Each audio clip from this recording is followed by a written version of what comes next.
The year was 1994 when that show came on. It almost instantly soared to the very top of the ratings board as it became the most popular show on almost the planet. You remember the title, right? Friends. And it follows a group of friends who hang out together for basically 10 years before their life kind of takes them in different places. And as they were moving around and doing different things from job to job, girlfriend to boyfriend to whatever it was, they stuck together through thick and through thin. And the world admired them for it. That's why they watched it, because they all longed to be like the friends. And I gotta say, sometimes I want to be like them too. Anybody else want to have friends like that through thick and thin, good, bad, ugly, they will have people that stick around all the time? Anybody want a friend like that? Of course, we all want friends like that. The problem is, too often our friendships don't work that way, do they? The reality is, sometimes our friends come and go. Sometimes our friends are unreliable and we can't count on them. Sometimes they drive us crazy and we want to punch them in the face and kick them out of our lives forever. Sad truth is, friendship rarely lasts or works like these guys as friends. Several months ago, I was sitting down thinking about what needs to be preached to our congregation. What do we need to hear from God? And the thing that kept coming back to me over and over and over again was relationships. Relationships, relationships, relationships. We need to hear about what a healthy relationship looks like. So last month we did a series about who am I, because it's impossible to have a healthy relationship without first knowing yourself. Today we're going to start a series about friends. And we're going to look at David's friends, the friends that King David had that were speaking into his life. And we're going to eventually end up talking about reconciliation and about marriage and family and a number of... You're going to notice over the next 18 months that this is a recurring theme, this relationship thing. Because we need to hear this. We need to learn what it is to have good, solid, biblical relationships. So like I said, we're starting today with friends. And what I want us to get out of this series is what to look for in a friend. What is the kind of person that we need to seek in order to let them speak into our lives? Who is it that we want to be making a difference, to be rubbing off on us? Now, does that mean that we don't want the other people in our lives? No. Truth is, there's always going to be people that are unhealthy, right? The challenge is we need to be selective and let only the people like David let these people speak into our lives. And more importantly than that, who is the friend that I'm supposed to be? As I go out and meet new people, who am I supposed to be? What role am I supposed to be playing in their lives? Because the truth is, sometimes we miss this. We're going to be opening to 1 Samuel chapter 16. And as we work through this particular passage, you probably recognize it. It's kind of familiar. It follows a guy by the name of Samuel. That's the name of the book, 1 Samuel, right? And Samuel is the guy who has led Israel for the last 50 years. And as Samuel is continuing in his process of leading Israel, he's been working toward getting them to be a monarchy. You might remember how it went.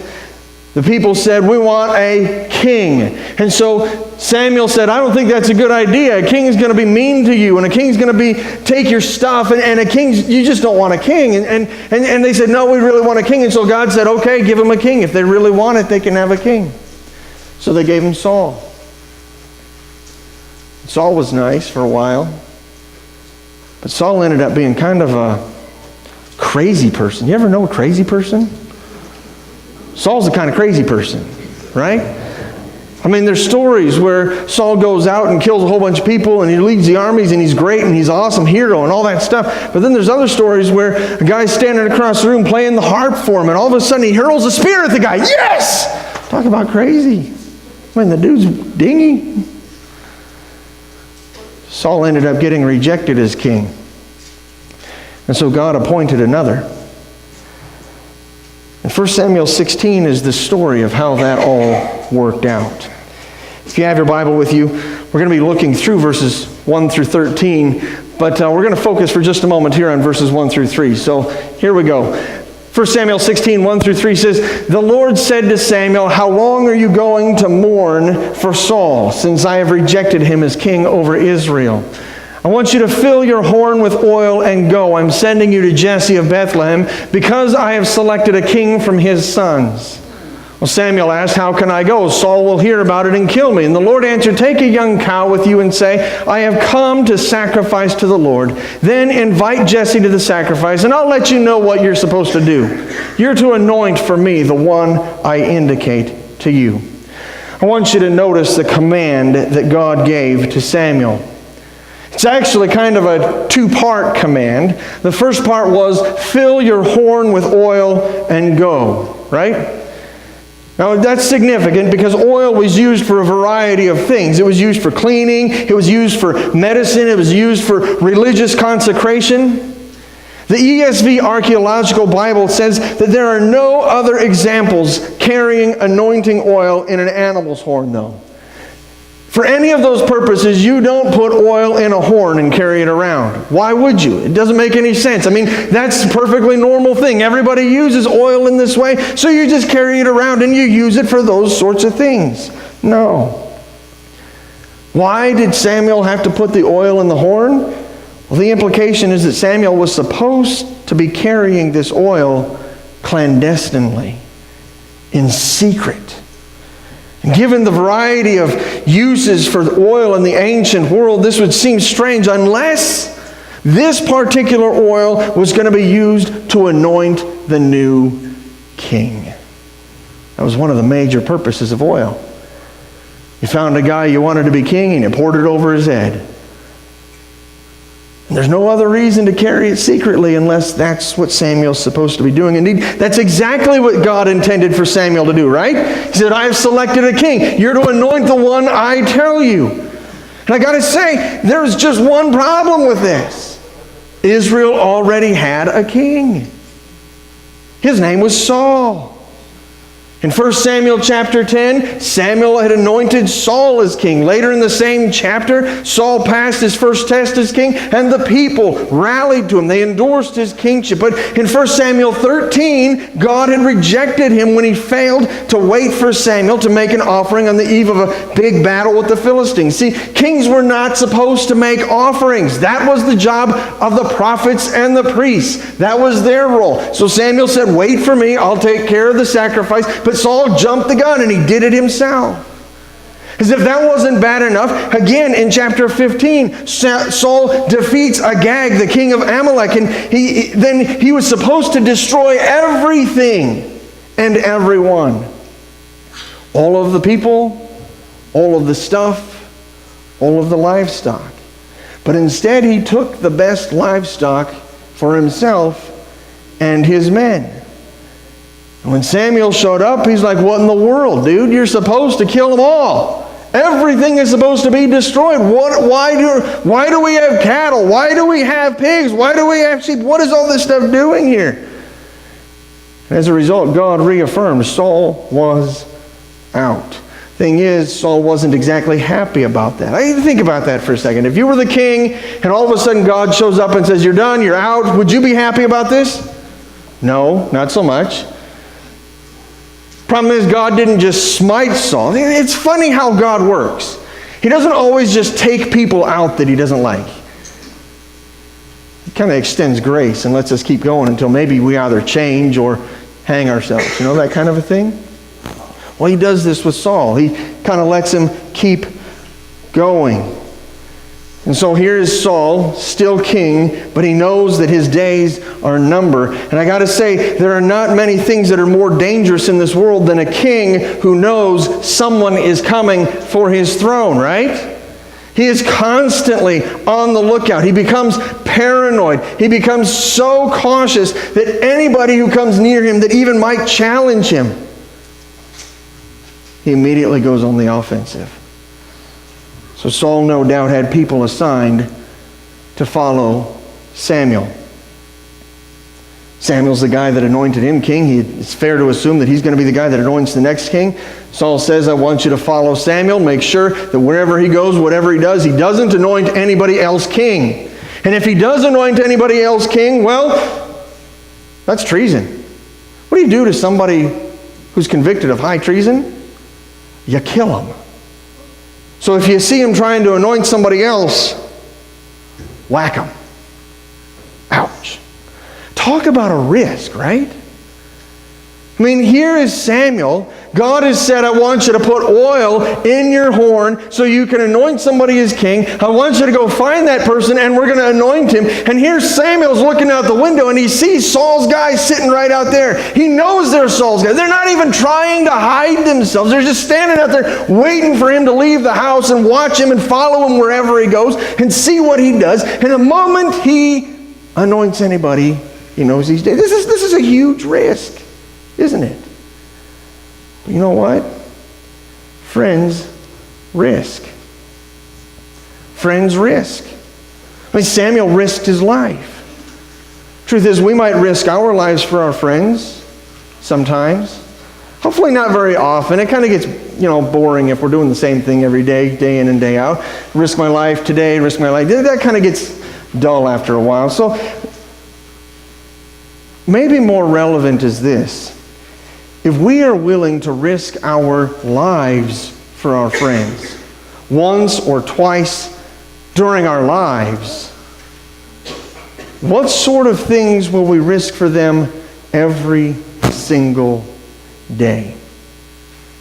I did a poll on Facebook. I kind of asked the question. I said, what kind of things do we risk for our friends every single day? And I had a whole bunch of people respond to it, and I thought it was kind of interesting to work through the answers. Some of the answers were little bitty things, right? They were insignificant things. For instance, some of them were you risk whenever you listen to your friend recommend for food, right? Anybody ever done this? Your friend says, hey, I think you should try this, and you go and try it, and it's absolutely terrible. Nicole's mom has the best story about this. Her friend came over to her house one day and said, here, Carol, this is a wonderful new bean that I planted in my garden. And Carol, being the nice, loving friend that she was, she took a risk and she bit into it to discover it was a hot pepper.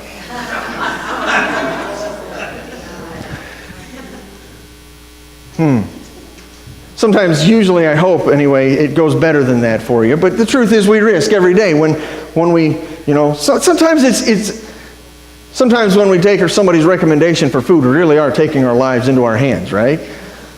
But that's a risk, isn't it? How about a movie? Somebody recommends a good movie. They say, oh, this is a great movie. You should go check it out. And so you go. How many times have you gone to that movie and you come back and you're like,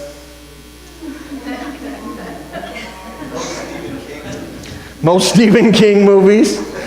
Yeah, go figure.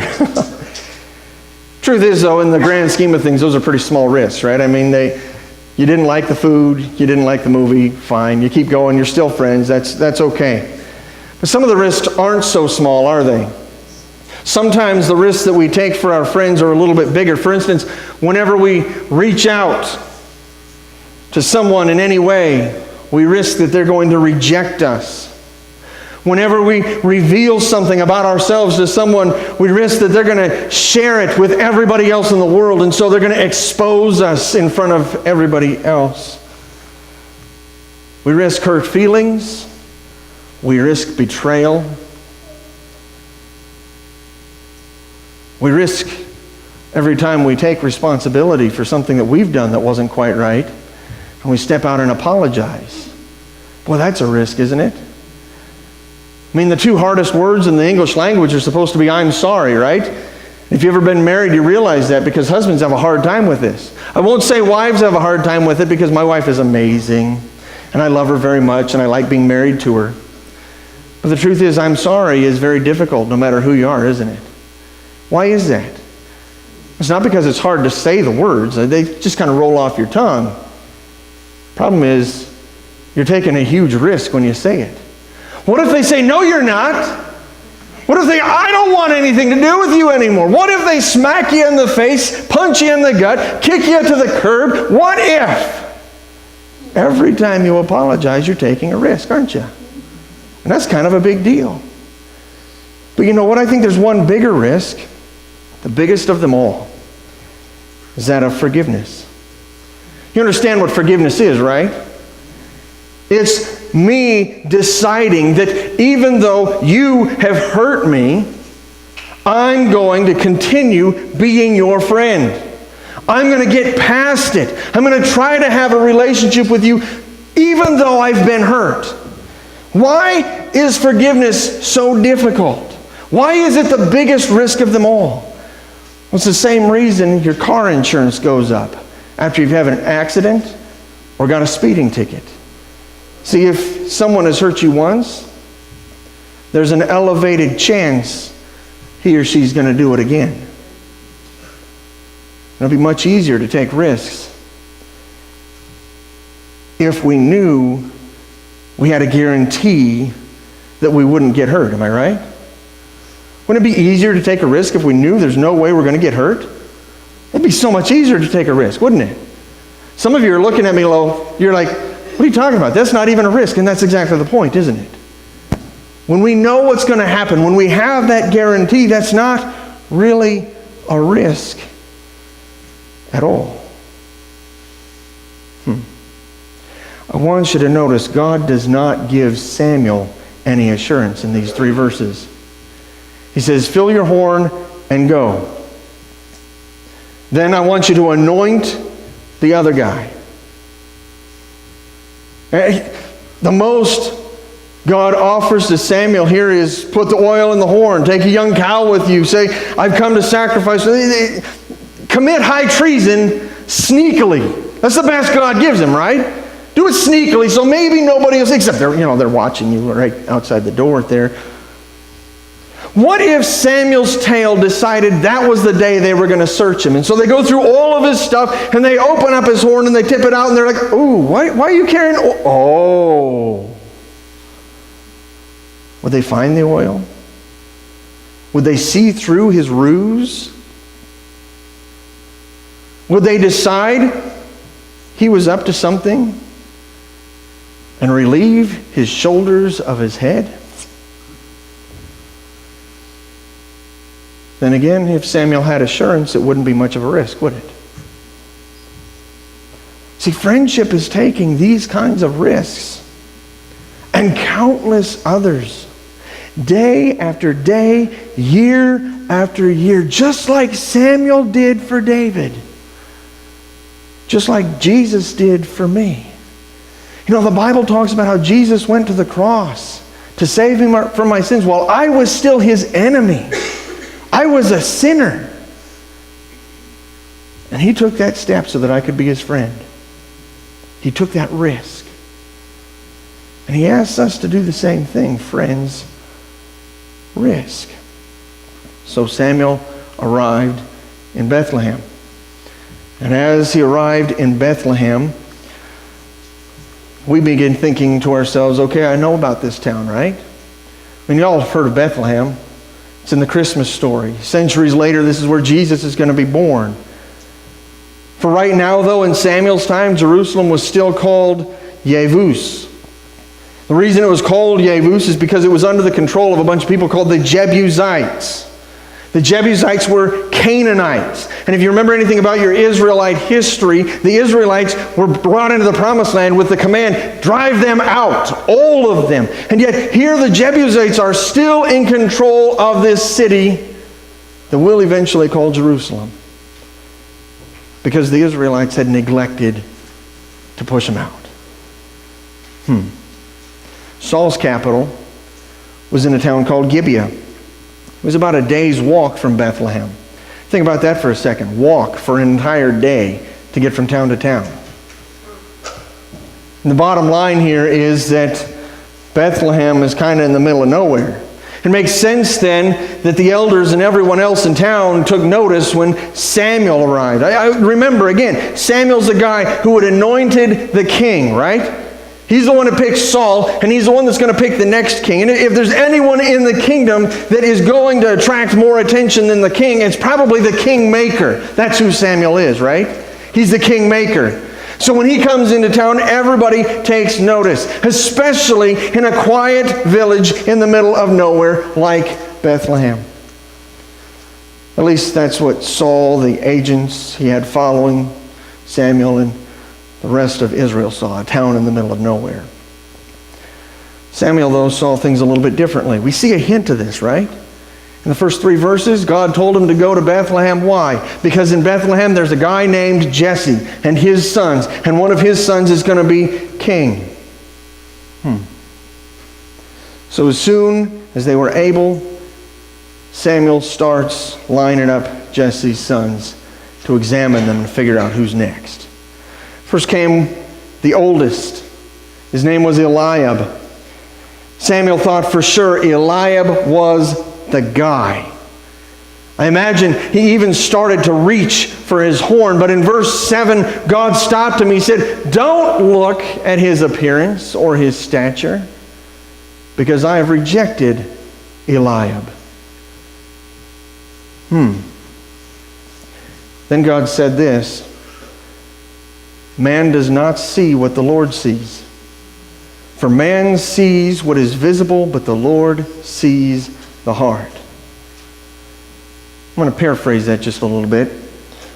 God was challenging Samuel to look at people from his perspective. You see that with me? He's saying, don't look at it the way you normally do. I want you to look at this guy from my perspective. And that's exactly what Eliab did, or what Samuel did. So he passes on Eliab. In verse 8, the second son, Abinadab, comes up, and Samuel says, no, he's not the guy either. Then Shammah, the third son, comes up. And if it's not going to be the first son, it's not going to be the second son, it's surely got to be the third son. But verse 9, Samuel says, no, he's not the one either.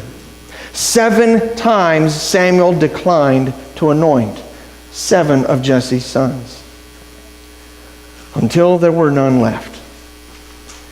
And in verse 11, Samuel asked Jesse, "Are these all the sons you have? This it? Surely you got to have more, because God told me one of your sons is going to be king, and he ain't picked none of these guys." Jesse's answer is interesting. He says, there is still the youngest, but right now he's tending the sheep. I want you to notice a couple of things about this statement. First is, Jesse had not even bothered to call his youngest son. Why do you suppose that is? A couple of reasons. He was the youngest. What possible interest could the kingmaker have in the youngest son? Traditionally, and in every other culture, the eldest became the king. The eldest was the heir, not the youngest. Jesse had 8 sons.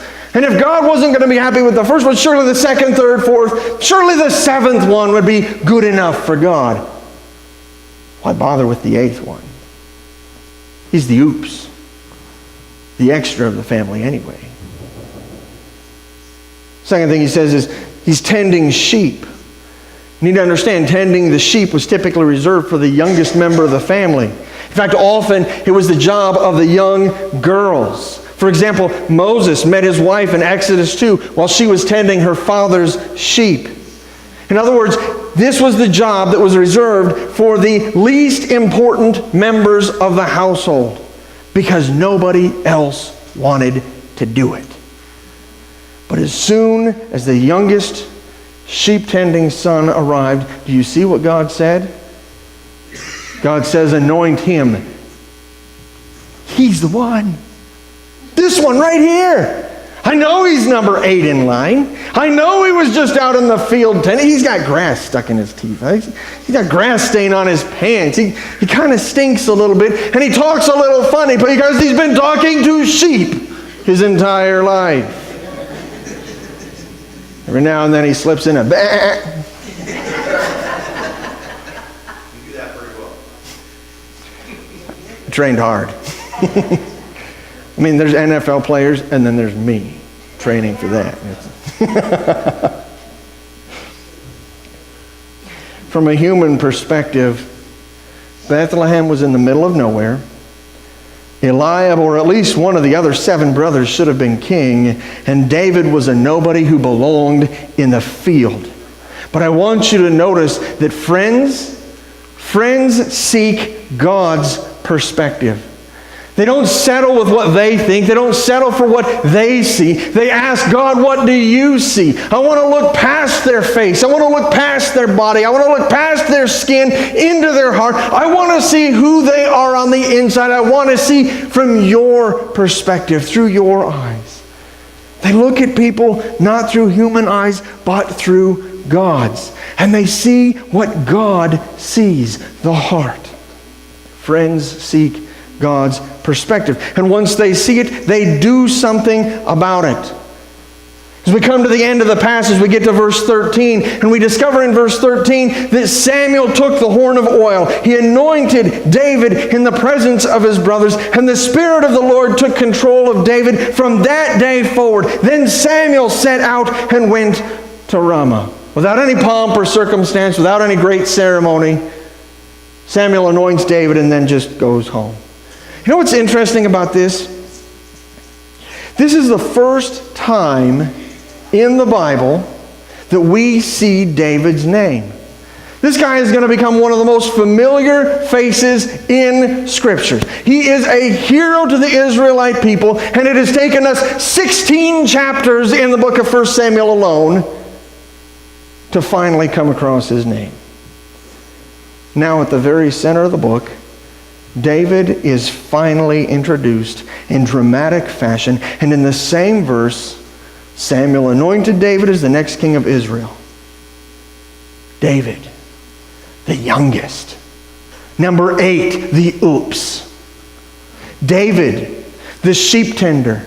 The guy out in the field that nobody even bothered to call. David, the one his dad thought for sure nobody wants to see him. We'll just write him off. He's extra anyway. But Samuel thought, we better call this guy, because God thought we better call this guy. And when he called this boy in from the field without speaking a word, he anointed him. You can call that risk, don't you think? Samuel's never seen David before in his life. He's a boy that was sitting out in the field 5 minutes ago. Hasn't said one word. How do we know he's kingly material? But Samuel anointed him. You can call it perspective. I mean, David literally wasn't unknown to everybody but God. This is the first time his name shows up in Scripture. This is it, right? We don't know anything about him other than he's young. He's in the field, and his dad doesn't necessarily think he's important at all. Just stay out there in the field. But for just a moment, I want us to call this encouragement. Google defines the word encourage to give support and advice to someone so that they will do or continue to do something. I like that definition, and truth is you're going to find that definition or some close variant in just about any dictionary you pull up. But over the years, I've come up with a better definition, because that one kind of misses a very important point. I told the kids a few minutes ago, and I'll tell you guys again, this word is divided into 2 sections, right? The first is the word "in." It means to instill or inject. Think of it as though you're giving a shot to somebody. You stick them with a needle, you push the medicine directly into their body, and it's in their system right now. The second part is the word courage. Here's where the problem is. See, typically we think of courage as we do something without fear. We lack fear. But I don't think that's the case. I think that courage is crawling up the beach into a hailstorm of bullets. This is a picture of D-Day. That's courage. Am I right? And if I'm crawling up a beach into a hailstorm of bullets, I can guarantee you I'm scared out of my mind. Courage, I would submit to you, is peacefully protesting for the rights, for what's right, for your rights, when the dogs are about to be released. This is a picture from the 1960s, a protest. The young man on the left, you can see he's black-skinned. He was just protesting and trying to get his own rights. And the police, you can see the dog that they've unleashed on him. That's courage. Not unleashing the dog, that's not courage. Standing there peacefully and not retaliating while the dog comes after you, that's courage, am I right? Courage is standing up for the life of an unborn baby when you have no idea how you are going to feed him after he's born. That's courage. See, no, courage is not a lack of fear. It's a resolve to do something in spite of fear. And it's not just anything that we're supposed to do. There's a moral component to courage. It's the resolve to do the right thing in spite of fear. So when you see this word encourage, what I want you to think is that we are supposed to inject someone else with the resolve to do the right thing, no matter how scary it might be. Is that not exactly what Samuel was doing for David? I mean, as the oil dripped down his forehead, both Samuel and David just became wanted for high treason. That's scary. Not only that, but here's David. He was just sitting in the field minding his own business to take care of the sheep. And now this guy's saying, hey, you're going to be king. That's scary.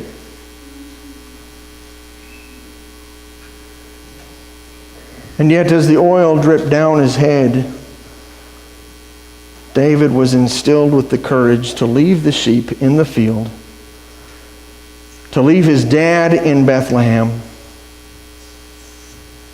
to become king.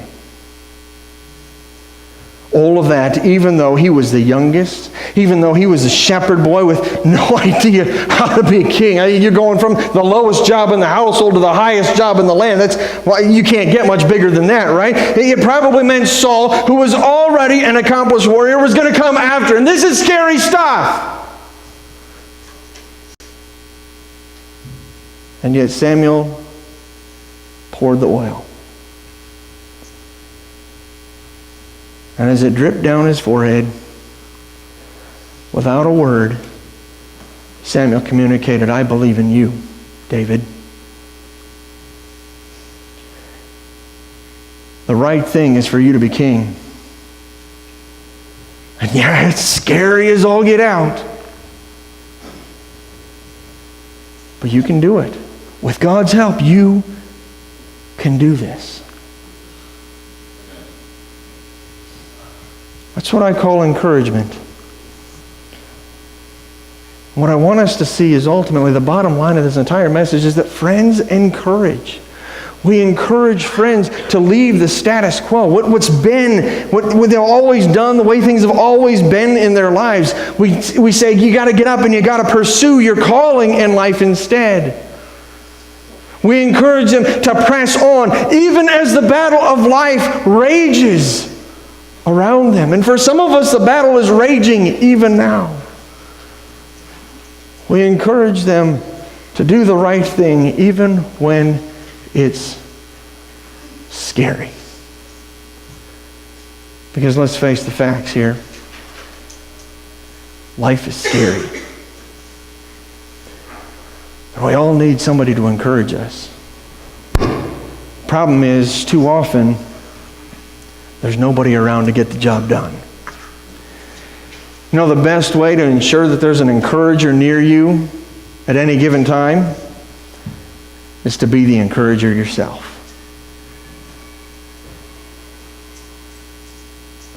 I told you when we began that we're looking at friendships. Who are the people we need to surround ourselves with? Do you have an encourager in your life today? I want you to think of this person. Maybe even write their name in your bulletin this morning. Who is the encourager? The one that speaks truth to you. The one that drives you, pushes you on, even when it's scary and difficult. And you want to give up. Who is it? And maybe today you don't have an encourager. I want to encourage you to find an encourager. Look around you right now. There are encouragers in this room.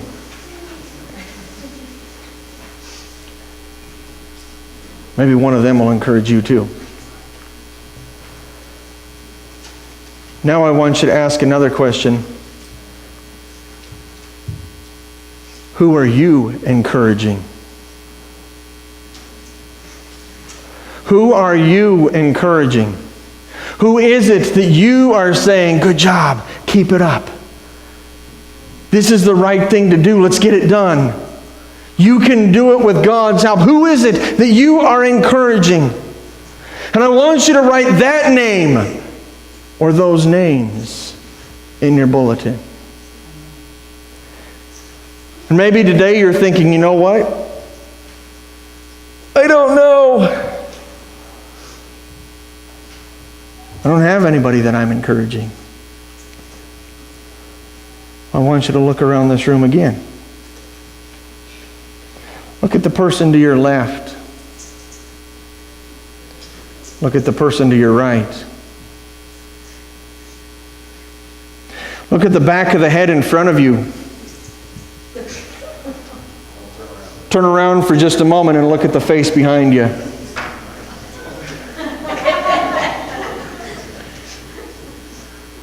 I'm going to make a wild stab and say somebody in this room needs an encourager.